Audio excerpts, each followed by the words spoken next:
dan dipastikan dimasak dengan baik dan juga dipastikan juga dikirim juga dengan baik, dan pada saat dimakan oleh anak-anak juga itu harus sampai kepada makanan yang bergizi, makanan yang standar gizinya terjaga.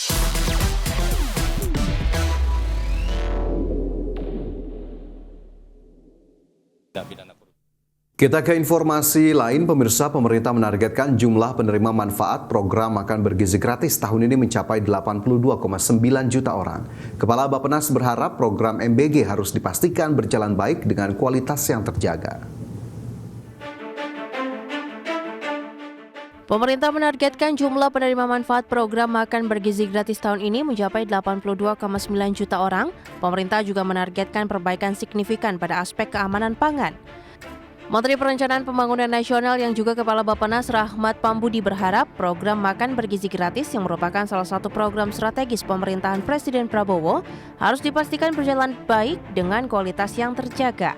Rantai pasok di mana gizi itu harus dicukupi dari bahan baku yang ada di sekitar wilayah SPPG dan wilayah dapur yang ada, dan dipastikan dimasak dengan baik dan juga dipastikan juga dikirim juga dengan baik, dan pada saat dimakan oleh anak-anak juga itu harus sampai kepada makanan yang bergizi, makanan yang standar gizinya terjaga. Nah, ini berdasarkan data Kementerian Keuangan hingga Desember 2025, program makan bergizi gratis telah menyerap anggaran sebesar 51,5 triliun rupiah.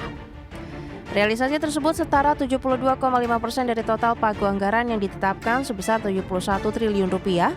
Program MBG juga telah menyerap sebanyak 789.319 tenaga kerja. Dengan jumlah satuan pelayanan pemenuhan gizi sebanyak 19.343 unit, tahun ini penerima MBG akan diperluas dengan dukungan dana Badan Gizi Nasional sebesar 268 triliun rupiah berdasarkan penetapan anggaran pendapatan dan belanja negara tahun 2026. Dari Jakarta, Tim Liputan, IDX Channel. Bank Indonesia mencatat indeks keyakinan konsumen Desember 2025 di level 123,5. Meski mengalami pelemahan dari bulan sebelumnya, indeks keyakinan konsumen pada Desember 2025 masih di atas ambang batas optimisme. Survei konsumen Bank Indonesia menunjukkan optimisme keyakinan konsumen terhadap kondisi ekonomi nasional mulai melemah pada Desember 2025. Hal ini tercermin dari Indeks Keyakinan Konsumen atau IKK yang turun dari bulan sebelumnya. Bank Indonesia mencatat IKK Desember 2025 berada di level 123,5 atau masih di atas ambang batas optimisme. Namun angka tersebut lebih rendah dibandingkan November 2025 yang mencapai 124,0. Namun demikian, Bank Indonesia memastikan keyakinan konsumen tetap kuat meski mengalami sedikit pelemahan. Kondisi tersebut masih ditopang oleh indeks kondisi ekonomi saat ini dan indeks ekspektasi konsumen yang berada pada zona optimistis. Pada Desember 2025, indeks kondisi ekonomi tercatat sebesar 111,4 dan indeks ekspektasi konsumen sebesar 135,6. Berdasarkan kelompok pengeluaran, keyakinan konsumen pada Desember 2025 meningkat pada kelompok pengeluaran 2,1 juta hingga 5 juta rupiah per bulan. Peningkatan tertinggi terjadi pada kelompok pengeluaran 4,1 juta hingga 5 juta dengan IKK mencapai 129,2. Sementara itu dari sisi usia, peningkatan keyakinan konsumen hanya terjadi pada kelompok usia 31 hingga 40 tahun dengan IKK sebesar 127,5. Kelompok usia lainnya tercatat mengalami stagnasi atau penurunan keyakinan. Secara spasial, indeks keyakinan konsumen meningkat di sebagian besar kota yang disurvei, terutama di Banten, Mataram, dan Ambon.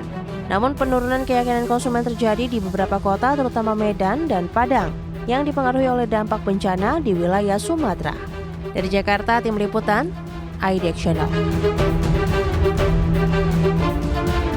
Ya, kita awali dengan informasi pertama, pemirsa. Setelah melewati pemeriksaan yang panjang dan menemukan bukti keterlibatannya, Komisi Pemberantasan Korupsi akhirnya resmi menetapkan mantan Menteri Agama Yakut Khalil Qoumas sebagai tersangka korupsi kuota haji tahun 2023-2024.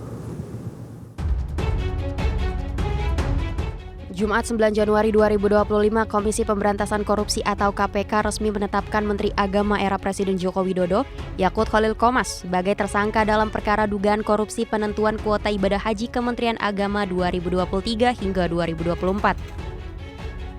Penetapan tersangka secara resmi ini setelah KPK menerbitkan surat perintah penyidikan atau sprindik yang memuat Yakut sebagai tersangka pada awal bulan Januari ini. KPK mengungkapkan kepastian pasal yang digunakan adalah menyangkut kerugian negara, di mana berdasarkan laporan auditor BPK untuk perhitungan, telah terjadi kerugian negara akibat praktik korupsi kuota ibadah haji di Kementerian Agama pada tahun 2023 hingga 2024. Dalam proses pemeriksaan intensif, KPK sudah banyak memeriksa saksi, baik dari Kementerian Agama maupun Biro Perjalanan Haji dan Asosiasi. Selain mantan Menteri Agama Yakut, Direktur Jenderal Penyelenggaraan Haji dan Umrah Kementerian Agama Hilman Latif, staf Yakut yakni Isfa Abidal Aziz, hingga pemilik agen perjalanan Maktur Travel Fuad Hasan Masyur dan Khalid Z. Abdullah Basalama telah dikunci KPK. Selain itu, Komisi Pemberantasan Korupsi juga sudah menggeledah sejumlah tempat, seperti rumah kediaman Yakut di Condet, Jakarta Timur, kantor agen perjalanan haji dan umrah di Jakarta, rumah ASN Kementerian Agama di Depok, hingga ruang Ditjen PHU Kementerian Agama. Banyak barang bukti diduga terkait perkara disita, seperti dokumen, barang bukti elektronik, hingga kendaraan roda 4 dan properti. Dengan resminya mantan Menteri Agama Yakut Khalil ditetapkan sebagai tersangka, kasus korupsi penentuan kuota haji akan semakin terang benderang. Dari Jakarta, Tim Liputan IDX Channel.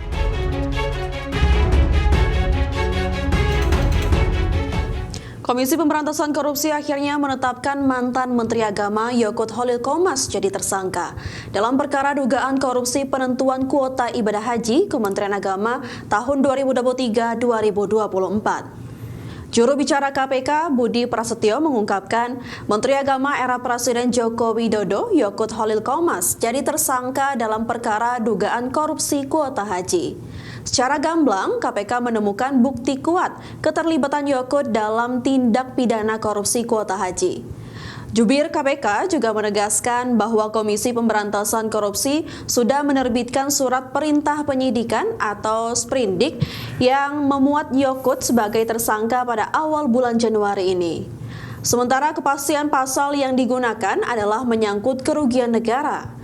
KPK saat ini tengah berkomunikasi intens dengan auditor BPK untuk perhitungan kerugian negara akibat aksi dugaan korupsi penentuan kuota ibadah haji periode 2023-2024. Ya, dua tersangka, yang pertama saudara YCQ selaku ex-menteri agama, yang kedua saudara IAA selaku staf sus dari Menteri Agama tersebut. Kalau swasta yang penyidik tentu mempertimbangkan peran-peran aktif yang dilakukan oleh tersangka saudara IAA dalam proses diskresi, kemudian juga bagaimana pendistribusian dari kuota haji tersebut, termasuk juga terkait dengan dugaan aliran uang dari pihak-pihak PIHK atau Biro Travel Haji kepada oknum di Kementerian Agama ini. Dari perbuatan melawan hukum yang bersangkutan ini, maka kemudian penyidik menetapkan tersangka kepada dua orang, yaitu saudara YCQ dan saudara IAA. Penetapan tersangka tentu berdasarkan kecukupan alat bukti. Nah, ini kan penyidikannya juga masih terus berprogres, dan dari kawan-kawan BPK juga full support terhadap penyidikan perkara ini. Jadi tentu ini juga menjadi sinergi yang positif antara KPK dan BPK. Sampai dengan saat ini sudah mencapai sekitar 100 miliar.